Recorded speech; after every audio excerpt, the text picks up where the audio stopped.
Salut à tous et bienvenue dans ce nouvel épisode de l'actu de la semaine, le nouveau format qu'on a lancé la semaine dernière qui visiblement vous a bien plu. Et donc on va relancer le principe. Donc je rappelle le principe, on se donnera rendez-vous tous les mardis à 18 h pour faire une petite veille, en tout cas pour parcourir quelques articles que j'ai particulièrement appréciés dans l'intervalle. Écoutez, si ça vous intéresse, on va y aller tout de suite. Allez, c'est parti, on perd pas de temps. Parce que l'idée, c'est que le format dure pas trop longtemps, à peu près une dizaine de minutes. Allez, on va passer en full screen, comme ça sera beaucoup mieux pour vous. Et on va commencer par le premier article de la semaine, qui a été écrit par Damir, et qui en fait un article extrêmement intéressant dans lequel il présente son métier de consultant cloud et DevOps. Et si c'est en tout cas un sujet qui vous intéresse, je vous invite fortement à lire le blog de Damir et à lire particulièrement cet article qui n'est pas très vieux, qui est sorti le 12 mars 2021. Et on y apprend vraiment pas mal de choses. Et donc, c'est vraiment intéressant. Je vous invite à aller le lire. Et un petit peu dans la même idée, en tout cas dans le même principe, il y a Teddy Ferdinand qui a également écrit un article dans lequel il partage son métier de Cloud Security Architect. Et je pense d'ailleurs que c'est en forme de réponse, visiblement, à l'article de Damir. Oui, exactement, voilà, c'est ça. Je fais écho aux articles de Damir. Et donc, de la même façon, lui aussi, il présente son métier. Et c'est particulièrement intéressant si vous êtes utilisateur ou vous souhaitez utiliser des solutions cloud type AWS, type Google, etc., ou Azure. Ces gens-là ont beaucoup d'expérience et en tout cas, leur partage est tout à fait intéressant. Donc vraiment, je vous invite vraiment à aller lire leurs articles. Puis plus globalement, vous pouvez également les suivre sur les réseaux sociaux, sont vraiment super intéressants. Allez, je fais juste une petite entracte, je ne peux pas me retenir de vous en parler. Vous voyez ce petit objet là? Je vous en ai parlé la semaine dernière. C'est le petit objet fabriqué par Dr Nozman et je ne peux plus m'en passer, je l'ai en permanence dans la main. Voilà, je vais essayer d'arrêter de le faire tourner parce que vous allez peut-être l'entendre dans le micro. Vous voyez, ça fait un petit peu de bruit. Donc je vais essayer de ne pas trop l'activer, le manipuler pendant la vidéo. Allez, un article suivant. Je crois que c'est Smain que je suis sur Twitter qui a partagé cet article qui est publié sur le site d'Amazon et qui est super intéressant et qui présente les déploiements continus et sécurisés chez Amazon. Et donc on a un très très long article et qui suit un petit peu la logique des deux que je vous ai présentés précédemment. Dans l'approche DevOps et puis l'approche cloud, là on est carrément chez Amazon et ils nous présentent comment est-ce qu'ils font la distribution continue, comment est-ce que chez Amazon ça fonctionne, et on aura vraiment un article assez fouillé, assez complet. Vraiment, je vous invite à prendre le temps de le parcourir.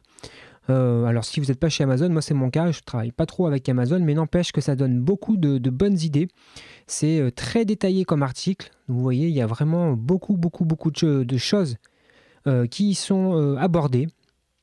Et puis c'est toujours intéressant de voir comment est-ce que les grands acteurs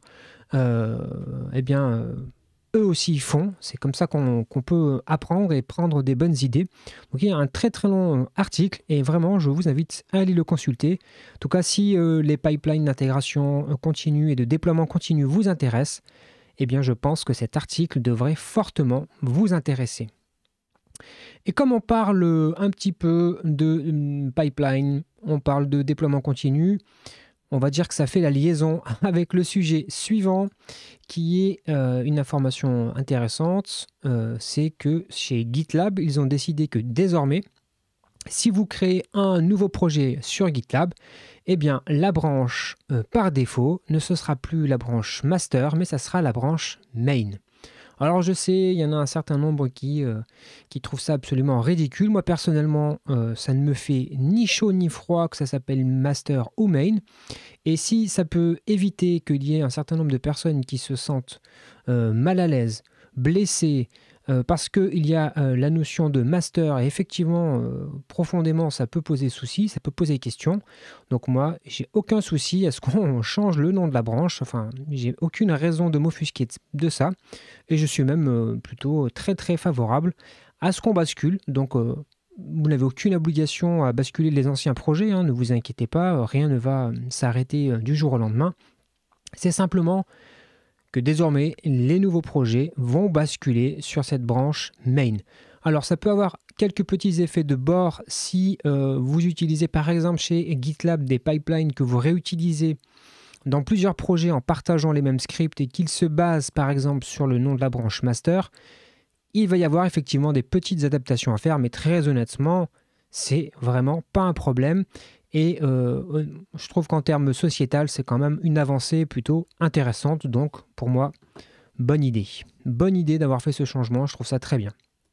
Allez, petit partage suivant du podcast chaîne YouTube. Il fait un petit peu les deux. Les compagnons du DevOps. Si vous ne connaissez pas, je vous invite vivement à vous abonner à cette chaîne ou à suivre le podcast qui est vraiment extrêmement intéressant, qui parle, comme son nom l'indique. Alors cette semaine, je me rends compte qu'il y a beaucoup de choses sur le DevOps, mais c'est un sujet que je trouve particulièrement intéressant. Et quand on est développeur, c'est aussi un sujet particulièrement intéressant. C'est des compétences qui sont, à mon avis, extrêmement pertinentes de connaître.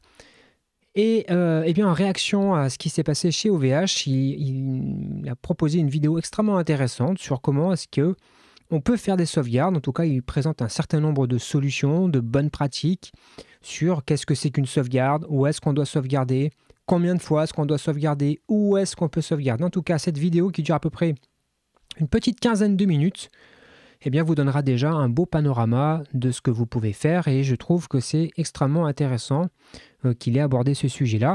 Et puisqu'on parle d'OVH, malheureusement, l'info elle est terrible, c'est que, là j'enregistre la vidéo, on est le 20 mars. Et donc hier, le vendredi 19 mars, alors qu'OVH commençait à appliquer son plan de redémarrage sur le site de Strasbourg, un nouvel incendie s'est déclaré dans le data center SGSB-G1. Alors rien de dramatique puisque ils ont pu tout de suite éteindre ça. Visiblement, ça venait de batteries qui étaient entreposées dans un local qui n'était pas connecté et elles ont commencé à faire de la fumée ou des choses de ce type-là. Donc par sécurité, ils ont à nouveau tout coupé pour que les pompiers puissent intervenir et regarder ce qui se passe. Et donc du coup, j'imagine, à cette heure-là, on ne sait pas trop encore, mais sur SBG1, il y a des chances que ça décale un petit peu le plan de redémarrage. Donc voilà, encore une fois, cet événement OVH dure dans le temps et comme vous le voyez, la vidéo précédente vous parlait de sauvegarde.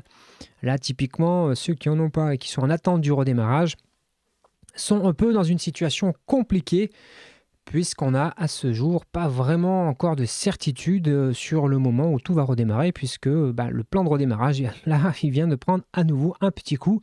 Donc un nouveau coup dur chez OVH à Strasbourg. C'est compliqué. Allez, au moins une info qui parle de dev quand même sur une chaîne YouTube où on parle souvent de dev et souvent de Symfony.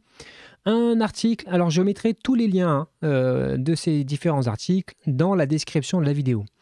Un article qui a été publié le 12 mars par Lionel Owono et qui donne en tout cas un espèce de petit tuto mode opératoire extrêmement intéressant sur la mise en place du cache avec Redis.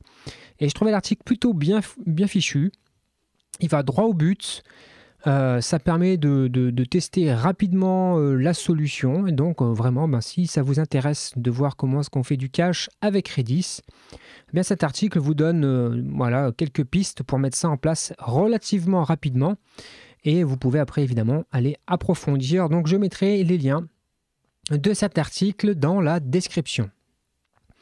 Et enfin, le dernier partage que je voulais voir avec vous, c'est un podcast qui s'appelle IFTTD, qui est un podcast que je trouve extrêmement intéressant. Et le dernier épisode, l'épisode numéro 84, m'a vraiment passionné. Alors moi personnellement, je ne sais pas vous, mais j'écoute des podcasts en allant courir. J'ai la chance d'habiter à Grenoble, à côté des montagnes. Et donc, ça m'arrive de temps en temps, j'espère le plus souvent possible, d'aller courir dans les montagnes. Et j'aime bien écouter des podcasts et celui-ci fait partie de ceux que j'écoute régulièrement en allant courir. Et cet épisode 84, donc c'est une interview de Loïc le 2VA, je ne sais pas exactement comment on prononce, désolé. Vraiment passionnant, donc c'est un gars qui est développeur dans une boîte qui s'appelle Wondercraft. Et leur cœur de métier, c'est de construire un exosquelette pour aider les gens qui ont des difficultés pour marcher ou qui ont des handicaps ou qui ont besoin d'une reconstruction ou qui ont, etc., etc. Eh bien, voilà, il vient nous expliquer son métier de travailler dans la robotique à destination des gens qui ont des difficultés pour marcher. Donc, c'est vraiment un épisode passionnant. Il dure à peu près 50 minutes. Et vraiment, c'est super sympa. Et d'ailleurs, globalement, vous pouvez aller aussi les yeux fermés vous abonner à ce podcast qui aborde plein de sujets vraiment, vraiment super intéressants. Bah écoutez, je crois que j'ai fait le tour de l'actu que j'ai sélectionné pour vous cette semaine. Bah écoutez, si ça vous a plu, n'hésitez pas à mettre un petit pouce bleu. Si c'est la première fois que vous arrivez sur la chaîne, eh bien abonnez-vous. Activez les petites cloches de notification et moi je vous donne rendez-vous samedi à 9h pour une vidéo où on parlera vraiment de code. Allez, salut!